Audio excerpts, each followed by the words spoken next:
नमस्कार। मैं डॉक्टर कुमारी मनीषा, सहायक प्राचार्य, हिंदी विभाग, कमला राय महाविद्यालय, गोपालगंज, जयप्रकाश विश्वविद्यालय, छपरा। मित्रों, पिछले व्याख्यान में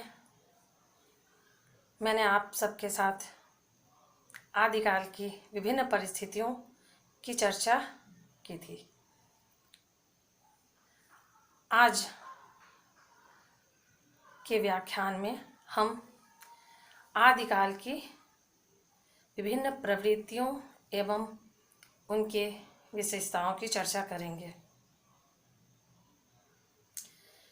मित्रों, हर युग का साहित्य अपने युगीन परिस्थितियों से प्रभावित होता है और हमने देखा आदिकाल की राजनीतिक परिस्थिति पतन की ओर अग्रसर हो रही थी। सामाजिक परिस्थिति भी दयनीय थी, दीनहीन अवस्था में थी और धार्मिक स्थिति में भी असंतुलन दिखाई देता है। साहित्य हमेशा हमेशा अपने युग से प्रभावित होता है और इसी के मद्देनज़र अगर हम आदिकाल के साहित्य का अवलोकन करते हैं तो हमें आदिकाल की विभिन्न ये निम्न प्रवृत्तियां दिखाई देती हैं, जिसकी चर्चा हम इस व्याख्यान में करते हैं। तो पहली प्रवृत्ति है आश्रयदाताओं की प्रशंसा। आदिकाल के जितने भी कवि हुआ करते थे वह किसी न किसी राजा के आश्रय में रह करके कविता किया करते थे। यही उनकी जीविका का साधन था और कविता करने के पश्चात पारिश्रमिक के रूप में उन्हें जो मुद्राएं मिलती थी उसी से उनका भरण पोषण होता था। तो लाजमी है कि वे अपने आश्रयदाताओं की प्रशंसा कर उन्हें खुश रखना चाहते थे। यही कारण है कि आदिकाल की रचनाओं में हमें उनके जो भी कवि जिस राजा के दरबारी कवि हुआ करते थे, जिस राजा के दरबार में रहा करते थे, जिनके आश्रय में रहा करते थे, वो अपने आश्रयदाता, अपने अन्नदाता की प्रशंसा किया करते थे। दूसरी विशेषता है वीर रस एवं श्रृंगार रस की प्रधानता। आदिकाल की रचनाओं में हमें वीर रस की प्रधानता दिखाई देती है। अधिकांश रचनाएं वीर रस से ओतप्रोत दिखती हैं। तभी तो आचार्य रामचंद्र शुक्ल ने आदिकाल को वीरगाथा काल भी कहा है। तो वीर रस से ओतप्रोत रचनाओं के साथ साथ हमें श्रृंगार रस की भी प्रधानता दिखती है, जिसका कारण यह है कि तत्कालीन समय के राजा जिस तरह से प्रसन्न होते थे, आश्रयदाता कवि, आश्रय में रहने वाले कवि, राजाश्रित कवि, उनकी प्रशंसा में श्रृंगारपरक रचनाएं भी किया करते थे। और अगर हम देखें तो आदिकाल में कृष्ण और राधा को नायक नायिका बनाकर विद्यापति ने भी घोर श्रृंगारिक रचनाएं की हैं। इसके साथ साथ हमें शांत रस भी दिखाई देता है, जैसे विद्यापति ने गंगा स्तुति और शिव स्तुति, दुर्गा स्तुति, इस तरह से उन्होंने रचनाएं की। तो एक और जहाँ पृथ्वीराज रासो, बीसल देव रासो, वीर जैसी रचनाएं वीर रस से ओतप्रोत दिखती हैं, तो हम विद्यापति की पदावली को ही ले लें तो उसमें श्रृंगारिक रचनाएं नायक नायिका के रूप में राधा और कृष्ण को मान करके घोर श्रृंगारिक रचनाएं की गई। तीसरी विशेषता अप्रामाणिक या अर्ध प्रामाणिक रचनाएं हैं। आदिकाल की तीसरी विशेषता अप्रामाणिक या अर्ध प्रामाणिक रचनाएं। हम इसका सबसे बड़ा उदाहरण पृथ्वीराज रासो। अक्सर इस पर सवाल उठते हैं कि पृथ्वीराज रासो प्रामाणिक है अथवा अप्रामाणिक है, क्योंकि उसके प्रमाण सही सही नहीं मिलते। इतनी कल्पनाएं और कल्पना का पुट इतना ज़्यादा कि उसका प्रमाण मिलना मुश्किल हो जाता है। कभी नाम मिलते हैं तो प्रमाण नहीं, और इसी कारण उसमें ऐतिहासिकता का अभाव भी दिखता है। अगली विशेषता है ऐतिहासिकता का अभाव। तो ऐतिहासिकता का अभाव मिलने के कारण कल्पना की इतनी प्रचुरता थी, इतनी ज़्यादा ऊंची उड़ान थी कि राजा के आश्रय में रहने वाले कवि राजा की इस हद तक प्रशंसा करते थे मानो उनकी तुलना वो अद्भुत अलौकिक शक्तियों के साथ करने लगते थे।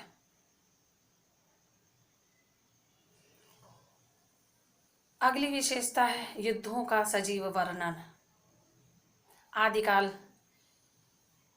की एक विशेषता यह भी है कि युद्धों का सजीव वर्णन दिखाई देता है। युद्धों के सजीव वर्णन के पीछे कारण यह है कि आदिकाल में जो भी कवि हुआ करते थे, राजा के आश्रय में रहने वाले, दरबार में रहने वाले, तो जब भी युद्ध का वक्त आता था तो युद्ध स्थल पर, युद्ध क्षेत्र में वे कवि भी हुआ करते थे, और युद्ध क्षेत्र में रहने के कारण युद्ध का सजीव वर्णन वे किया करते थे। अगली प्रवृत्ति है संकुचित राष्ट्रीय भावना। जैसा कि हम देखते हैं कि आदिकाल के राजा छोटे जनपद में बंटकर अपने आप को उसका स्वामी मानकर प्रसन्न हुआ करते थे। अपना एक छोटा राज्य का विस्तार करने के लिए युद्ध किया करते थे और उसी को अपना राष्ट्र मान बैठते थे। तो राष्ट्र के प्रति ये संकुचित भाव उस वक्त की विशेषताओं में एक विशेषता है। अब अगली प्रवृत्ति है लोक जीवन के चित्रण का अभाव। अब चूंकि कवि राजा के आश्रय में रहकर रचनाएं किया करते थे उन्हें प्रसन्न करने के लिए, तो उन्हें लोक से क्या मतलब? उनके आश्रयदाता, उनके अन्नदाता प्रसन्न हों, बस वही काफी था उनके लिए। वे स्वनिम सुखाय रचना किया करते थे,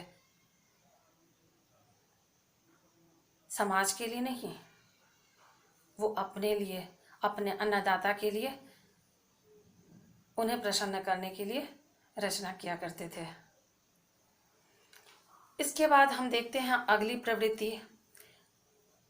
उस आदिकाल में दो तरह के काव्य के रूप दिखाई देते हैं, मुक्तक और प्रबंध।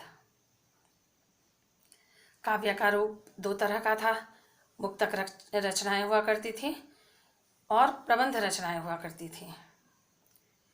उसके बाद हम देखते हैं कि डिंगल और पिंगल भाषा का प्रयोग होता था। अब ये डिंगल और पिंगल क्या है? डिंगल अर्थात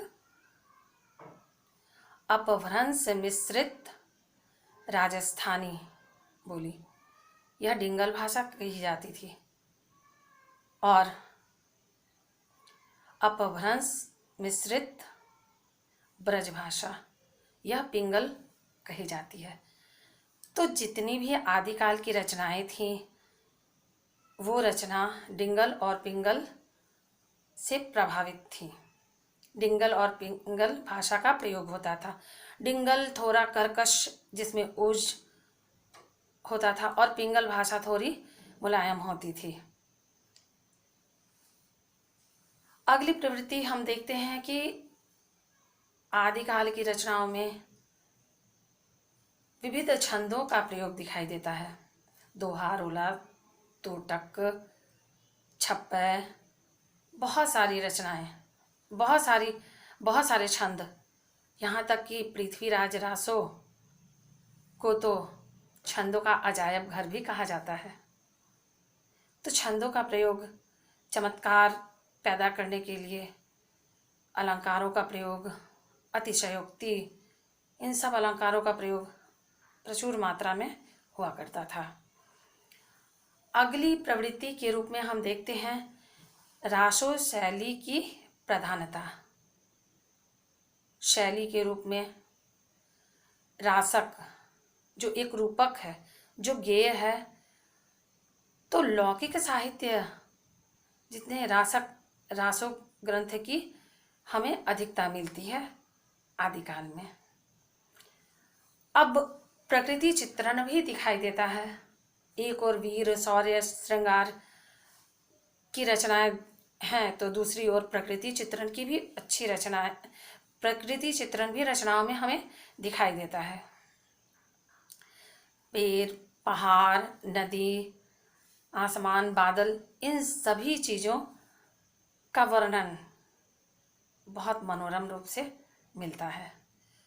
नारी सौंदर्य का चित्रण अगली विशेषता हम कह सकते हैं। नारी के सौंदर्य का चित्रण करना भी उस समय की रचना की प्रवृत्ति थी, विशेषता थी। अगला हम देखते हैं कि अंतर्विरोध। अब ये अंतर्विरोध क्या है? अगली प्रवृत्ति अंतर्विरोध है। तो अंतर्विरोध क्या है? पूर्व और पश्चिम का भेद। पश्चिम साहित्य रूढ़िग्रस्त है, राजा की झूठी प्रशंसा तथा मिथ्या नैतिक प्रचार दिखाई देता है, और पूर्व के साहित्य में रूढ़ियों का विरोध, जातिवाद पर प्रहार, ये सारी चीजें दिखाई देती हैं। इसके साथ ही काव्य में अगर अंतर्विरोध को ढूंढे तो इस दृष्टि से भी विद्यापति मत अगर देखते हैं तो शैव और वैष्णव दो मतों की प्रधानता थी, और विद्यापति अंतर्विरोध को देखने के लिए सबसे अच्छे उदाहरण हैं। विद्यापति की पदावली, जिसमें शैव और वैष्णव दोनों का वर्णन मिलता है एक साथ, एक ही काव्य में। तो ये सारी चीज़ें आदिकाल के काव्य की विशेषताएं थी, आदिकाल की प्रवृत्तियां हैं, और जैसी भी है, जो कुछ भी है, इन सब के बावजूद हमें आदिकाल के महत्व को हम भुला नहीं सकते। तो ये सारी चीज़ें आदिकाल की प्रवृत्तियां और विशेषताएं हैं। फिर मिलते हैं अगले व्याख्यान में। धन्यवाद।